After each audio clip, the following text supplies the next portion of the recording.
Para que serve a copy? Cara, a copy, que é o texto persuasivo, ele serve para duas coisas. Ou informar ou converter. Ponto. Então, por exemplo, quando eu vou desenvolver um projeto, é uma das primeiras perguntas que eu faço para os meus clientes. Sim. Você quer informar ou você quer converter? Porque todo texto é feito para venda. Tá? Todo texto é feito para venda. A grande dificuldade do mercado é entender quando ele aplica para informar, quando ele aplica para converter. No digital, falando de processo de infoproduto, venda de infoproduto, é 98% para vender. Porra! Então você tem que focar no texto que vende. Para de querer informar. Tá bom?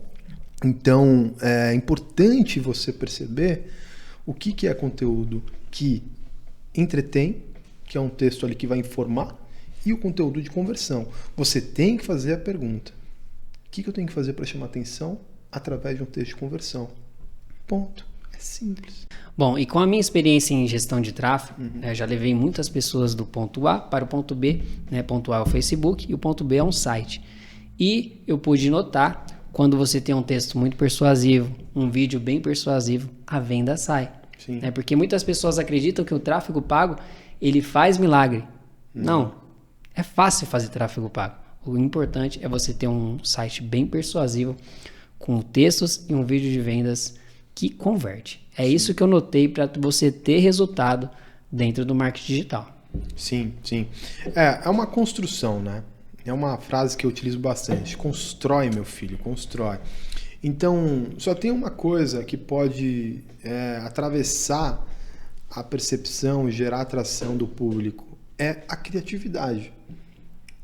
A criatividade, para ela ser desenvolvida, ser produzida, ela tem que vir de um núcleo.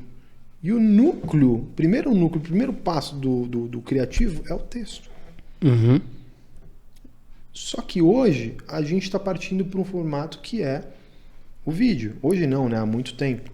Que é a grande frase que eu falo, né? O vídeo é a evolução da palavra e a melhor ferramenta didática do mundo. Então, por isso... E ele já fala isso daí já faz uns 10 anos, tá? Mais de 10 anos ele já fala isso. Acho que desde 2005.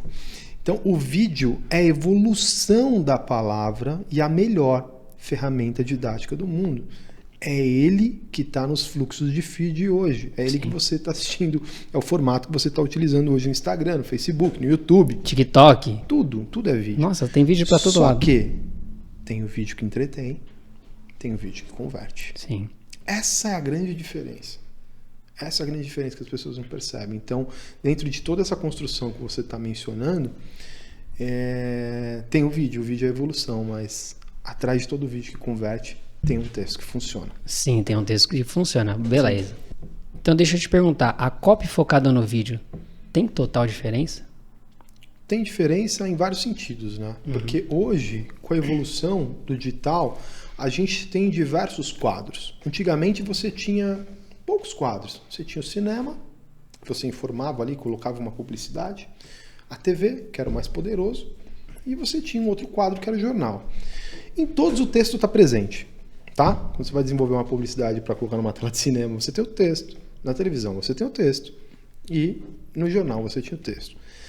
Acontece que, com a evolução dos tempos, né, o vídeo foi um formato universal. O vídeo dominou, porque ele é o que faz a digestão melhor do assunto, do conteúdo, né? Se eu produzir um filme conceito, mesmo sem as palavras, falando sobre um carro, por exemplo, tanto aqui, tanto na China, quanto na Alemanha, você vai entender o que é aquele vídeo, se ele tiver uma narrativa, uma história. Só que para construir as cenas eu tive que escrever alguma coisa. Sim. Focado no público. E na percepção que aquele público tem sobre aquele assunto. Sim. Então o texto é fundamental, tá? Mas falando do vídeo em si, é importante você entender que existem os quadros. Quais são os quadros hoje, né? Eu tenho mobile, beleza, mas dentro do mobile eu tenho o quadro que funciona, que é nos fluxos de feed, que eu tenho ali o feed para postagem, eu tenho os stories, eu tenho a live. Por que esses quadros são diferentes? Porque existem momentos diferentes. Então, assim, eu preciso adaptar um texto que funcione tanto para o meu público do feed e para o meu público dos stories, que são públicos totalmente diferentes. É isso que as pessoas não percebem. Totalmente então diferentes. tem que funcionar. Eu vou fazer uma publicidade focada, por exemplo, em tablet. Por que eu vou fazer uma publicidade para o cara que está ali navegando no tablet já ter aquela experiência com aquela publicidade? Quando eu quero fazer um demonstrativo publicitário para aquele cara, é aquela tela que ele está usando. Sim. É para aquele público que eu quero vender. Por que eu vou investir em outro quadro?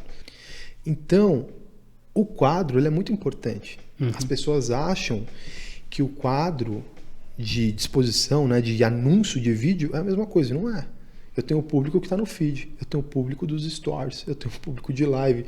São telas diferentes. E são públicos diferentes. Públicos com diferentes. atitudes diferentes. Tempos diferentes. Sim. Quando eu tenho 15 segundos para me comunicar, eu tenho que ter uma copy focada naqueles 15 segundos, que é um formato de texto Slack. Ali muito, né? A gestão tem que ser imediata. Então, a minha atenção ela tem que ter, tem que ser a ponta da agulha. É ali que eu vou criar atração para atrair essa pessoa para um outro ponto.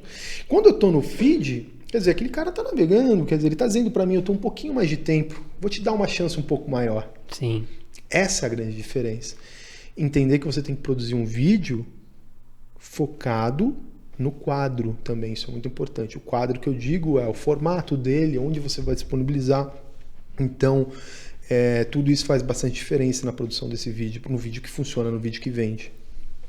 Beleza, então você me disse que a copy faz total diferença, né, na criação do seu conteúdo. Né, tanto no feed, no stories, nas lives, tem que ser estratégias totalmente diferentes. Eu acho que é importante a galera entender que são coisas diferentes. É por isso que eu mencionei sobre a questão do formato. Qual é o quadro que você vai disponibilizar aquela mensagem, né? E hoje o vídeo é o melhor formato para você enviar uma mensagem. Mas por trás desse vídeo tem o texto que vai funcionar para aquele instante, para aquele quadro. Então, beleza. Então, tudo começa com o texto. Tudo começa com texto. Beleza. Então, me explica melhor essa parte para mim. Cara, o ser humano ele é relacional, tá? Para que você pudesse ter acesso às histórias que você tem hoje e às histórias que te contam, alguém teve que traduzir essas histórias do passado. Sim. Tá? Tô falando aí da Grécia Antiga, da Roma Antiga, e tô falando inclusive de Gutenberg, que é o cara que fez a prensa, né? Que pudesse fazer com que você imprimisse ali as primeiras palavras num papel. Muito louco. Muito louco. E aí a gente tem a possibilidade de ter o primeiro contato com um dos livros, com o livro mais importante da história da humanidade, que é a Bíblia, certo? Sim. É o livro que mais foi vendido. Foi o primeiro livro impresso nessa prensa. E esse livro, ele tem ali, dentro do seu formato, o texto. Sim. E dentro do seu texto você tem as histórias, o storytelling, o desenvolvimento, o conteúdo do que foi passado ali nos manuscritos, que foi traduzido e impresso naquela prensa. Então, o texto ele é fundamental para a relação da comunicação. Tá bom. Tá? A grande diferença é que hoje a gente tem a possibilidade de se comunicar em outros formatos, né? Que é o formato por voz, que é revolucionário, né? E o formato do vídeo, que é universal. Então a gente teve diversas evoluções, mas fundamentalmente para que tudo pudesse acontecer, lá no passado alguém teve a atitude de inovar e criar e implantar um formato que pudesse ter a inserção de um texto. Então hoje, muito do que você conhece, muito do que você acompanha vem dessa transição. Sim. De um universo sombrio, onde o alto clero, as pessoas da elite, as monarquias, né, eles tinham ali a possibilidade de ter conexão com conhecimento. Aí veio um cara, revolucionou, trouxe o formato, imprimiu um primeiro livro com o primeiro storytelling, que é o mais famoso do mundo, e deu a possibilidade para que as pessoas pudessem, depois dali, criar infinitos formatos, né, infinitas histórias. Então a gente tem que agradecer esses caras, porque foram eles que inspiraram e que incentivaram o desenvolvimento de conteúdo, né? E o texto é fundamental por conta desses caras. Primeiro os caras pegaram as histórias dos manuscritos do passado e depois esse cara que inovou. Então o texto ele é fundamental, é ele que faz com que a gente se comunique e produza tudo que a gente tem que produzir, principalmente nos conteúdos. Então hoje em dia, pessoal, tá tudo mastigado para vocês. Muitas pessoas tiveram que sacrificar muitas coisas na vida delas para trazer essas inovações para vocês. Tá tudo mastigado. Sim. Tá? Você só tem que estudar, se dedicar, ler bastante e aplicar e testar o que dá certo e o que dá errado, tá? Porque não tem como você ter bastante resultados com o seu texto, com os seus criativos, se você não fazer um teste A/B do seu site, né? De tudo que você for testar aí, beleza?